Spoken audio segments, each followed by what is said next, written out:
오늘 하나님의 말씀은 제목이 좀 돌을 던지지 말라. 한번 따라서 할까요? 돌을 던지지 말라. 어떤 내용의 말씀일지 한번 보겠습니다. 로마서 5장 18절에서 21절까지 말씀입니다. 우리 함께 같이 읽겠습니다. 그러므로 한 사람의 범죄 때문에 모든 사람이 죄인이 되었지만 한 사람의 의로운 행동 때문에 모든 사람에게 생명을 낳게 하는 의로움이 발생했습니다. 한 사람의 불순종으로 많은 사람이 죄인이 되었듯이 한 사람의 순종으로 많은 사람이 의인이 될 것입니다. 율법은 범죄를 증가시키려고 들어왔습니다. 그러나 죄가 많아진 곳에 하나님의 은혜가 더욱 넘치게 되었습니다. 이 말씀을 좀 더 우리가 이해가 더 쉽게 다시 바꿔봤어요. 그랬더니 이렇게 돼요. 제가 한번 읽어드리겠습니다. 그러므로 아담 한 사람의 범죄 때문에 모든 사람이 죄인이 되었지만 예수님 한 사람의 의로운 행동 때문에 모든 사람에게 생명을 낳게 하는 의로움이 발생했습니다. 아담 한 사람의 불순종으로 많은 사람이 죄인이 되었듯이 예수님 한 사람의 순종으로 많은 사람이 의인이 될 것입니다. 이게 오늘 우리의 말씀입니다. 우리 인간은요, 아담의 후손입니다. 그렇기 때문에 아담이 죄인이었듯이 우리도 다 죄인이고 그 죄의 대가로 저주를 받고 이 험한 세상에서 살아가고 있습니다. 이 세상 살기 참 힘들다고 그래요. 우리 이제 비움 수련회 할 때도 나눴는데 우리 이제 고등학교 고3짜리도 있으니까 고3짜리도 이 세상 살기 힘들대요. 참 다 힘들대요. 내가 생각해도 그래요. 집에서도 뭔가 힘들고 학교에 가서도 힘들고 직장에 가서도 힘들고 정말 이렇게 편한 곳이 없어요. 편한 곳이. 그래서 저는요, 우리 교회 와서는 좀 편했으면 좋겠다는 게 소망이에요. 지금 제 바람이 있다면 우리 할 것이 너무나 많아요. 뭐 청소도 해야 되고 나 이 모든 걸 다 없앨 수 없는 방법이 뭐가 있을까? 교회 와서 그냥 편하게 은혜만 받았으면 좋겠다는 생각이 제 바람이에요. 왜 이렇게 우리 인간들이 이 세상 살기가 힘든가? 그것은요, 아담이 받았던 그 저주를 우리가 그대로 물려받고 살기 때문에 힘든 거예요. 그 어떤 누구도 아담이 받았던 그 저주에서 자유로울 수가 없어요. 이 세상에서 저주를 받고 죽으면 끝나는 것이 아닙니다. 죽으면 그보다 더 큰, 이 세상보다 더 큰 영원한 형벌이 기다리고 있어요. 말씀 보겠습니다. 요한계시록 20장 12절에서 15절 말씀인데 같이 읽겠습니다. 그리고 높은 자든지 낮은 자를 막론하고 죽은 사람들이 모두 보좌 앞에 서 있는 것을 보았습니다. 생명책이 펴져 있고 다른 책들도 펼쳐져 있었습니다. 죽은 사람들은 그 책에 기록되어 있는 대로 각기 행한 행위에 따라 심판을 받았습니다. 바다와 죽음과 지옥도 그 안에 죽어있던 자들을 다 토해냈으며 그들 역시 자기들의 행위대로 심판받았습니다. 죽음과 지옥이 불못에 던져졌습니다. 이 불못이 두 번째 죽음입니다. 생명책에 이름이 기록되지 않은 자들은 누구든지 다 불못에 던져졌습니다. 그야말로 아담의 후손은요, 저주 가운데 살다가 죽어서는 영원한 형벌, 여기 불못, 우리가 이제 용광로를 생각하면 될 거예요. 그 불못에 계속 죽지도 않고 뜨거워하고 고통스러운 그런 형벌을 받게 된다는 것입니다. 저와 여러분 모두가 이런 운명을 타고났어요. 저주 후에 저주, 고통 후에 고통, 계속 이 세상에서만 그런 게 아니라 우리가 죽으면 또 더 영원한 형벌이 있는 것. 이것이 저와 여러분, 또 이 자리에 없는 이 세상의 모든 인간들이 운명이 바로 이거예요. 얼마나 불쌍해요. 그래서 자비로우신 우리 하나님이 불쌍한 우리 인간들을 구원하시기 위해서 외아들을, 이 예수님을 이 땅에 보내셨습니다. 예수야, 너가 인간의 모습으로 가서 인간들 대신 그 죄를 짊어지고 네가 십자가에서 죽어라. 그러면 내가 그 사실을 믿는 인간은, 그 인간만은 내가 죄와 저주에서 구원해주고 천국으로 들어오게 하자.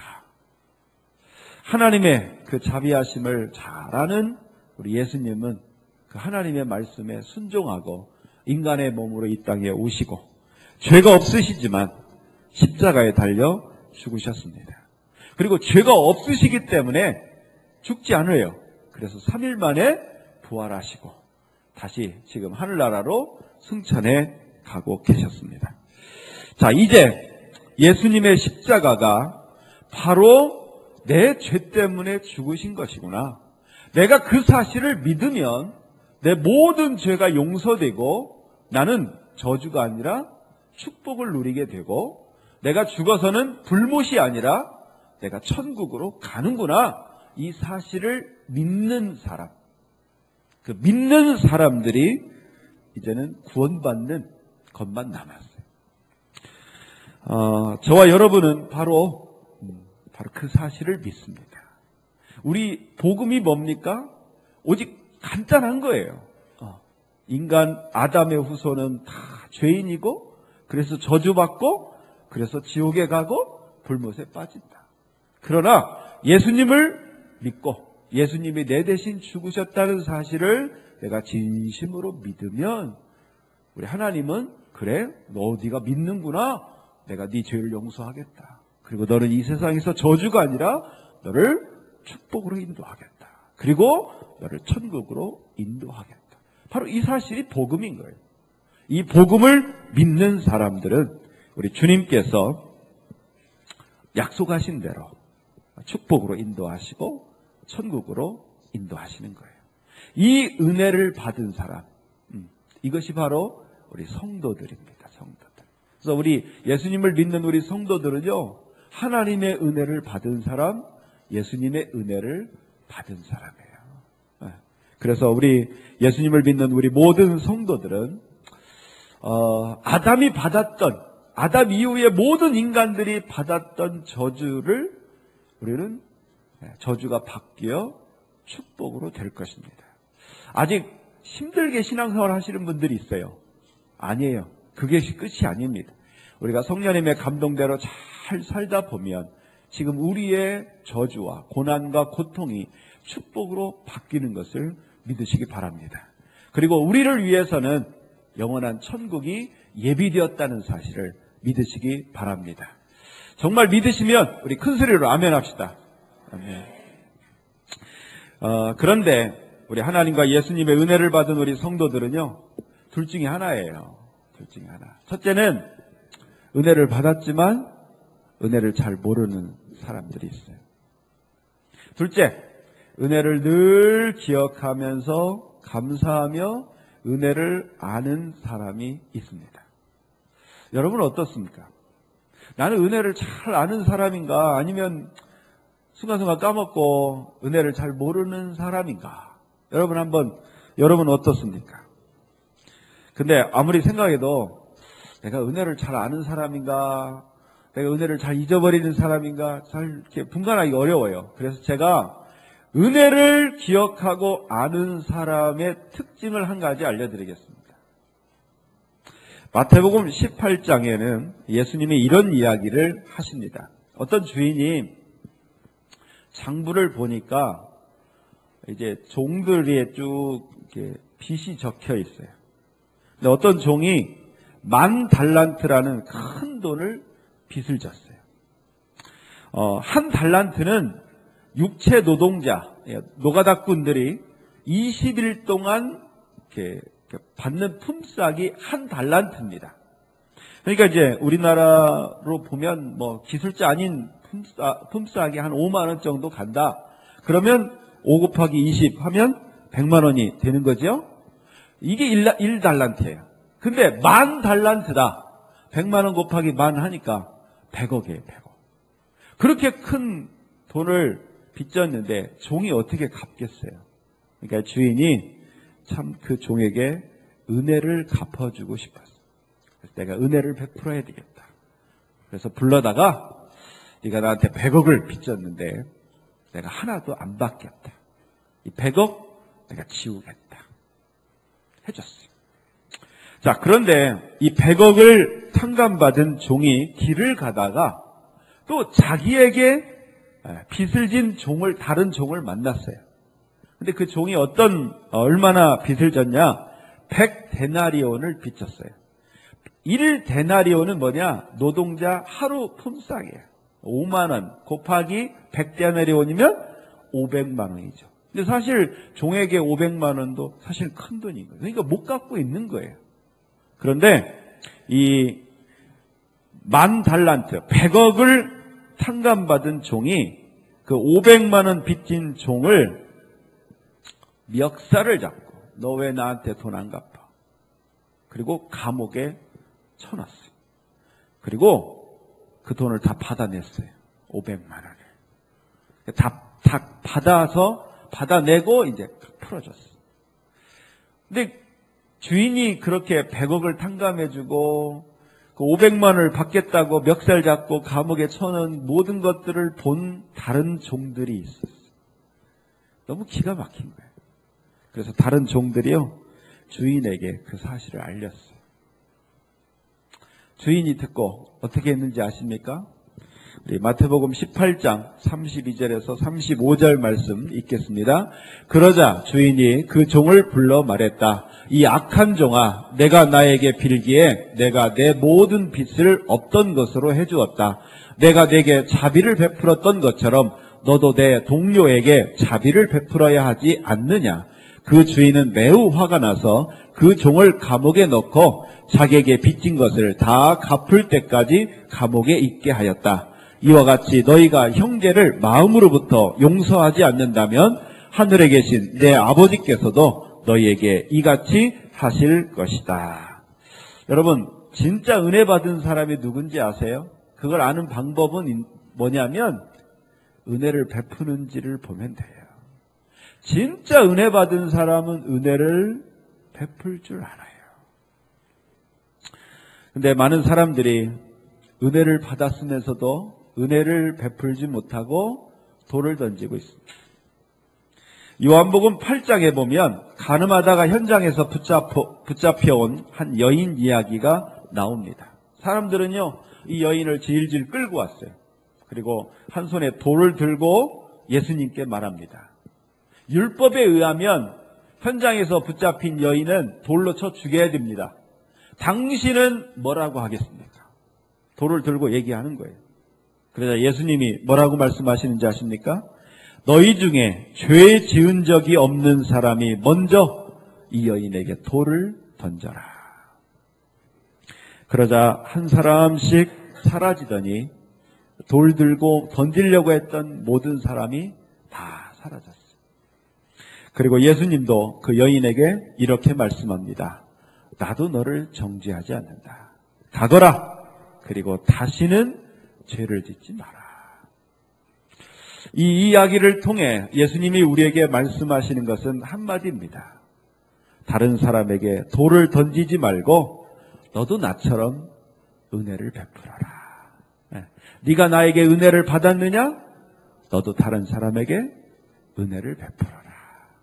이것이 예수님의 메시지예요. 예수님의 은혜를 받은 사람, 진짜 예수님께 은혜를 받았다는 사실을 믿고 감사하는 사람은요, 다른 사람에게 돌을 던지면 안 돼요.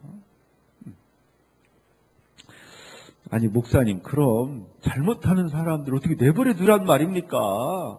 그걸 어떻게 고쳐야죠. 그러니까 내가 고치려고 하다 보니까 돌을 던지는 거지요. 이렇게 생각하는 분들이 계실 거예요. 율법이 지배하는 세상에서는 잘못을 하면요, 그 율법을 따라 심판을 해야 됩니다.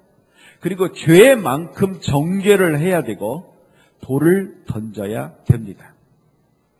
그래야 세상이 바로 서고 사람들이 정신 차려서 같은 죄를 반복하지 않기 때문입니다. 그런 생각을 갖고 있기 때문에 사람들은요, 돌을 던지는 거예요. 잘못하는 사람. 부부끼리도 서로 돌을 던집니다. 부모도 자기 자녀가 잘못될 때 돌을 던집니다.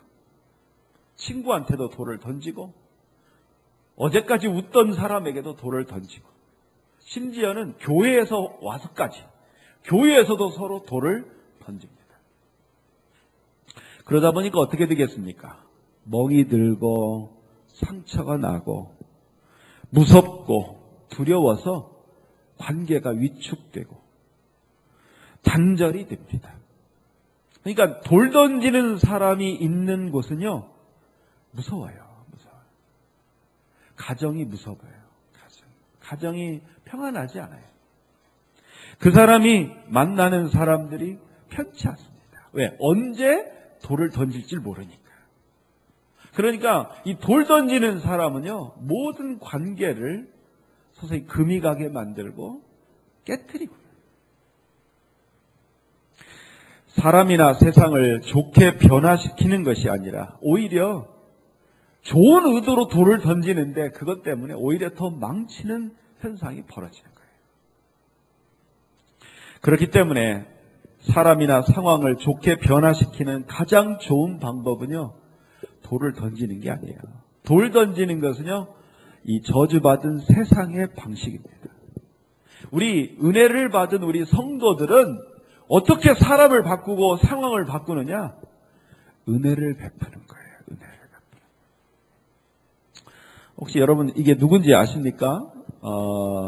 이제 개그맨, 아주 못생긴 개그맨 오지연이라는 개그맨이에요. 이 개그 콘서트에 나와서 아주 인기를 한때 끌었던 개그맨인데, 이 개그맨은요, 한참 인기가 있을 때 술을 좋아하고 친구를 좋아하고 그래서 자꾸 밖으로 돌았대요. 그런데 요즘 근황이 이제 TV에 나왔는데, 요즘은요, 가정적인 사람으로 완전히 바뀌었대요. 그리고 옛날에는 배가 이렇게 나오고 막 못생긴 얼굴에 배도 나오고 막 그걸로 웃겼는데, 지금은 아주 그냥 되게 슬림해지고 아주 되게 건실한 청년으로 변하게 되었답니다. 근데 어떻게 그렇게 한 사람이 이렇게 변화되었는지 아십니까? 요즘은요, 한 1년 동안 놀았대요. 왜냐하면 누가 부르지 않으니까. 그러니까 뭐 결혼식 사회나 좀 보고 돈 좀 받고 이런 게 수입의 전부래. 그러니까 은행에 통장 잔고가 영원이고 뭐 돈이 없는 가난한 삶을 살게 되는 것이죠. 그런데 이 개그맨 아내가 이 무능한 자기 남편에게 돌을 던지지 않은 거예요. 뭐라고 얘기하느냐? 내조는 아내의 당연한 의무이고 남자는 집안에서 길을 못 펴면 큰일을 못한다. 이런 생각을 갖고 이런 얘기를 하면서 기죽을까봐 집에서 설거지도 안 시켰대요. 그래서 남자를 정말 이렇게 편안하게, 보통 여자 같으면 돌을 던지잖아요. 돈 벌어 와라. 너 왜 빈둥빈둥 집에서 노냐? 아주 그냥 돌직구를 던져서 그냥 가슴 아프게 그냥 탁 아프게 할 텐데, 이 아내는 그러지 않았대요. 은혜를 베풀어. 내가 볼 때 은혜예요, 이거. 우리 집에 사는 아줌마랑 좀 비슷한 것 같아요. 예. 꼭 똑같지는 않은데 좀 비슷한 것 같아요. 예. 근데요, 잔소리 한번 하지 않고 자기의 입장을 이해해주고 은혜를 베푸니까 이 사람이 변하는 거예요. 가정적으로 변하고 더 잘하려고 하고 더 노력하고, 이 두 사람의 사는 모습이 너무 다른 거예요. 일반 세상 사람들하고. 세상 사람들 같으면 벌써 이제 돌 던지고 서로 전쟁 났는데 너무 다른 거예요. 그러니까 어젯밤에 부부라고 하는 다큐멘터리에 이 부부가 TV에 방송에 나왔어요. 제가 볼 때 이 부부는 앞으로 놀라운 일들이 일어날 겁니다. 왜냐? 하나님 말씀대로 사는 사람은요, 반드시 하나님이 책임져 주시는 거예요. 여러분, 사람을 변화시키는 건요, 잔소리하고 돌을 던지고 매를 대는 그런 방식, 물론 잠깐은 그게 변해요. 근데 진짜 마음에서 우러나오는 변화는 감동이 돼요. 감동. 근데 그 감동은 언제 받느냐? 은혜를 받을 때 감동이 되는 거예요. 우리가 왜 예수님을 믿습니까? 누가 우리한테 강압적으로 믿으라고 했나요? 아니에요. 예수님이 나를 위해서 죽으신 그 십자가의 은혜가 너무 고맙고 감사하고, 나는 한 게 아무것도 없는데 그렇게 하셨으니까 내 마음이 감동이 되어서 내가 예수님 믿겠습니다. 이건 누구도 못 막아요. 물론 은혜의 부작용도 있습니다. 은혜를 모르는 사람에게 은혜를 베푸는 일은 참 힘들어요. 오래 갑니다. 사람마다 시간이 다 달라요. 어떤 사람은 작은 도움을 받고도 그걸 10년, 20년이 안 잊어버리고 은혜를 다 기억하는 사람이 있어요. 근데 어떤 사람은 큰 도움을 받고도 한 달 지나가면 다 잊어버리는 또 그런 사람들이 있어요. 근데 중요한 것은, 그래서 우리에게 믿음과 인내가 필요한 거예요. 내가 은혜를 받고 변화된 것처럼 저 사람도 은혜를 통해서 언젠가 변화될 것이다 라는 믿음과 인내를 가지고 기다리면 반드시 은혜는 사람을 변화시키고 상황을 변화시킨다는 사실을 믿으시기 바랍니다. 사랑하는 성도 여러분, 우리 예수 믿는 사람은요, 세상 사람과 달라야 돼요. 뭐가 달라야 됩니까? 우리 교회 나오면 됐지 않습니까? 세상 사람들은 근심할 때 우리는 기도하지 않습니까? 찬송하지 않습니까? 물론 그것도 중요해요. 그런데 세상 사람들은 돌을 던질 때 우리는 은혜를 베풀 수가 있어야 된다는 거예요. 미국의 리더십으로 가장 유명한 사람 중에 하나가 잭 웰치라는 사람이 있습니다. G그룹의 말단 사원부터 회장까지 된 이 사람이에요. 근데 이 사람이 말단 사원이었는데 어떻게 회장이 되었느냐? 결정적 사건이 하나가 있었습니다. 이 사람은 연구원이었어요. 플라스틱을 연구하던 연구원이었어요. 그런데 원료를 혼합하다가 그만 연구소 지붕이 다 날아가 버렸어요. 폭발이 났어요. 그랬더니 본사에서 불렀어요. 이 잭 웰치는 생각했습니다. 내가 이제 잘리는구나. 갔어요. 갔더니 그 회장이 그러더래요. 어떤 과정에서 그랬냐. 쭉 듣더니, 이때 좀 주의를 했어야 되는데, 이때 좀 잘못했네. 그러더래요. 그래서 다음부터는 주의하고 가서 하라고. 그리고 나서 이 잭 웰치가 연구하던 플라스틱이 성공을 한 거예요. 대박을 치고, 그러면서 승승장구하고 회장이 되었어요. 이 잭 웰치는 그런 얘기를 해요. 내가 이만큼 성공할 수 있었던 가장 결정적 계기는 그때 그 회장님이 나에게 은혜를 베풀었기 때문이다. 그래서 자기도요, 좀 닥달할 때도 있지만 가급적이면 사람들에게 은혜를 베풀려고 노력했다. 그래서 그 사람이 리더십의 대가가 될 수 있었다 하는 거예요. 여러분, 세상 사람들의 방식을 우리 성도들이 따라가면 안 됩니다. 우리 자녀들한테도 그렇고. 근데 너무나 많은 우리 크리스찬들이 예수님은 믿지만 방식은 세상 방식으로 돌을 던져요. 돌을 던져. 그래서 불행합니다. 가정이 불행하고 직장이 행복하지 않고 교회도 얼마나 시끄러운지 모르겠어요. 다 돌을 던지니까. 사랑하는 성도 여러분, 살다 보면 가족이나 친구, 직장 동료, 심지어 교인들 중에는요, 우리를 실망시키거나 화나게 하는 사람들이 꼭 있어요. 정말 있어요. 없을 거라고 생각하면 화가 더 나요. 있습니다. 있어요.